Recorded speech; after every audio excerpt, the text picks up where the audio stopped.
Le design est un moteur de changement, c'est la conviction de mon invité. Bonjour Cécile Imbert. Bonjour. Bienvenue, vous êtes la fondatrice de Fern, c'est une agence de design. Quand l'avez-vous créée? Avec quelle idée, quel principe? Alors Fern a été créé en 2018. En fait, mon objectif était de créer des solutions d'aménagement et d'ameublement éco-responsables à destination des entreprises. Et pour moi, ce qui était très important, c'était en fait de démontrer qu'on pouvait faire du design de qualité à partir d'un dialogue entre matériaux réemployés et recyclés, et notamment aussi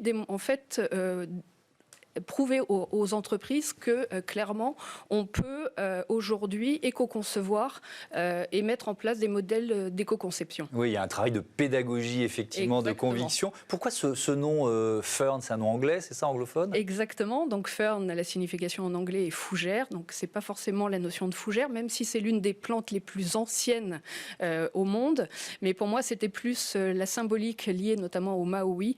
Fern veut dire seconde vie, donc quand on fait de l'éco-conception, matériaux réemployés, recyclés, c'est vrai que la notion de seconde vie est importante.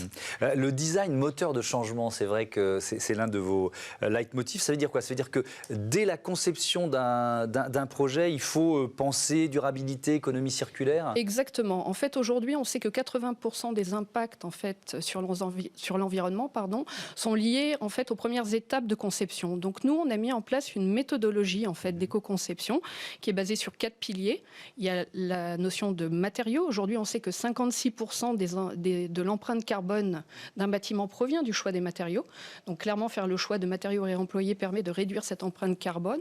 C'est également ce qu'on appelle le design circulaire, c'est-à-dire dès la conception d'un projet d'aménagement et d'une collection de mobilier, c'est réellement réfléchir en fait à la fin de vie et donc créer en anticipant en fait le démantèlement. C'est-à-dire on crée un meuble en se disant qu'est-ce qui deviendra quand on va démonter. Et donc ce design circulaire permet justement de démanteler en fait pièce par pièce et de faire en sorte que chaque matériau puisse repartir dans une filière de recyclage et de réemploi.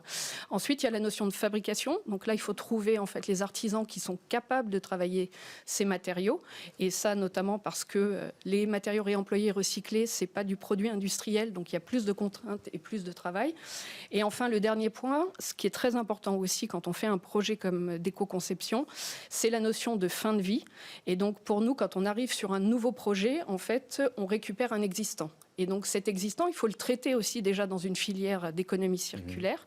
Il y a des matériaux à récupérer, à recycler, à valoriser éventuellement. Exactement. Et donc ce qu'on fait dès qu'on arrive, c'est de faire un diagnostic sélectif qui permet d'identifier en fait des matériaux qui vont pouvoir partir en filière de réemploi et de recyclage pour justement améliorer ce processus et je dirais, rester dans un cercle vraiment d'économie circulaire. Est-ce que c'est encore minoritaire, cette démarche? Vous disiez, il faut convaincre les clients.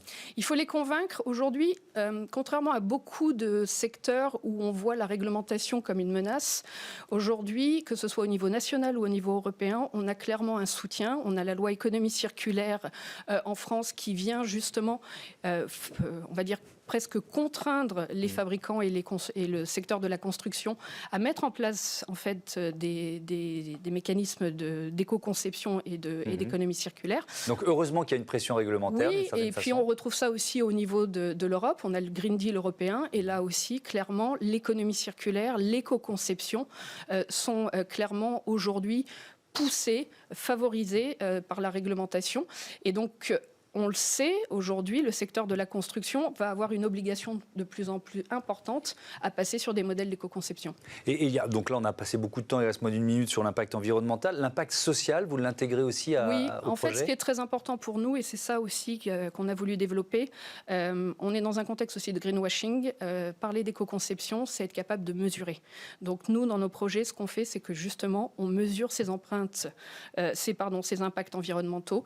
Et sur les impacts sociaux, nous, c'est clairement ce qu'on dit, c'est que mettre en place un espace éco-conçu, c'est bon pour la santé des utilisateurs, donc en l'occurrence dans des espaces de travail pour les collaborateurs. C'est également, on va dire, créer des conditions de bien-être. Ça donne du sens. C'est aussi un travail éducatif. Quand on passe 8 à 10 mois chez un client, on profite de notre passage aussi pour éduquer et pour sensibiliser les gens à l'éco-conception et mettre en place des bonnes pratiques au sein des entreprises pour justement réduire au maximum les consommations. Aujourd'hui, on sait que c'est possible. possible. Et donc, je pense que l'entreprise a réellement un rôle social aussi d'éducation. Et donc, on est là pour les accompagner. Merci beaucoup, merci Cécile Imbert. Bon vent à Furnes. D'ailleurs, cette problématique du BTP et de l'économie circulaire appliquée au BTP, ce sera le thème du grand entretien demain. J'aurai le plaisir de retrouver Émilie Kovacs et on accueillera pour cette première Fabrice Bonifay, qui est le directeur du C3D, le Collège des directeurs du développement durable, mais qui est aussi directeur du développement durable chez Bouygues, au groupe Bouygues. Voilà, c'est la fin de cette émission. On se retrouve demain, donc 9h, midi, 20h30 sur Bismart. Salut.